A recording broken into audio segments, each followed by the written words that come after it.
Hey guys, what's going on? I'm Martin. This is Chihuahua, and I come from Mexico. Booties. this is Louis, Franz, and Matilda's YouTube channel, and today we're going to be reading The Snail and the Whale from Yeah, Pookie. Julia Donaldson and Axel Scheffler. This is a tale of a tiny snail and a great big grey-blue humpback whale. This is a rock as blue as soot, and this is a snail with an itchy foot. The sea snail slithered all over the rock and gazed at the sea and the ships in the dock. And as she gazed, she sniffed and sighed. The sea is deep and the world is wide. How I long to sail, said the tiny snail. These are the other snails in the flock, who all stuck tight to the smooth black rock, and said to the snail with the itchy foot, "Be quiet, don't wriggle, sit still, stay put."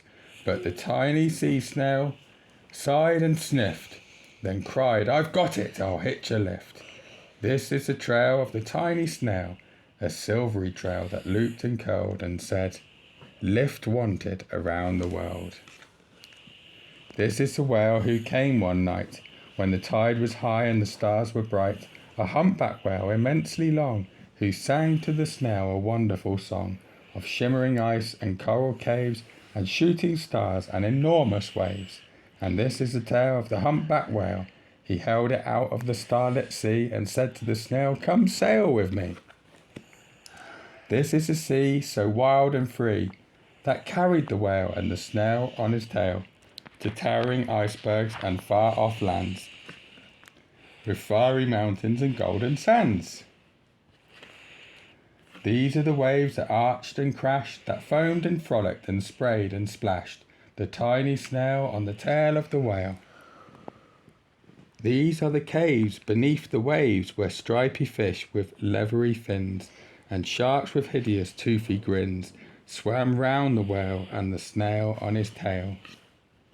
This is the sky so vast and high, sometimes sunny and blue and warm, sometimes filled with a thunderstorm, with zigzag lightning flashing and frightening the tiny snail on the tail of the whale.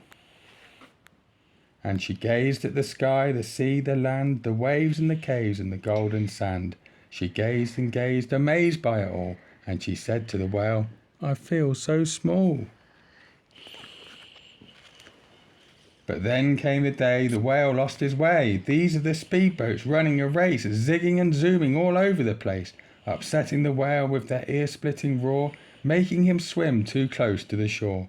This is the tide slipping away, and this is the whale lying beached in a bay. "Quick, off the sand, back to sea," cried the snail. "I can't move on land, I'm too big," moaned the whale. The snail felt helpless and terribly small. Then, "I've got it," she cried, and started to crawl. "I must not fail," said the tiny snail. This is the bell on the school in the bay, ringing the children in from their play. This is the teacher holding her chalk, telling the class, "Sit straight, don't talk." This is the board as black as soot, and this is the snail with the itchy foot. "A snail, a snail!" The teacher turns pale. "Look," said the children, "it's leaving a trail." This is the trail of the tiny snail, a silvery trail saying, "Save the whale." These are the children running from school, fetching the fireman, digging a pool, squirting and spraying to keep the whale cool. This is the tide coming into the bay, and these are the villagers shouting "Hooray!" as the whale and the snail travel safely away. Back to the dock and the flock on the rock, who said, "How time's flown, and haven't you grown?"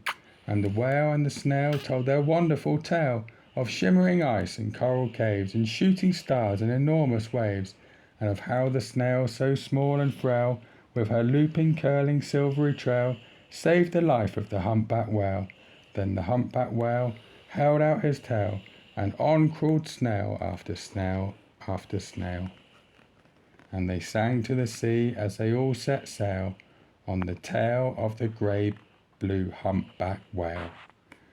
Guys, I really hope you enjoyed that one today. Yes. Did you enjoy that one today, Louis? Yes, put it here. Oh, good. You're looking very, very tired. It's hopefully done the trick. Guys, if you did like it, please don't forget to hit that like and subscribe button. If you forget to, then a cat may crawl on you at night. Is that right, Matilda? Is that what happens? Yeah. Yeah. Peace out and good night.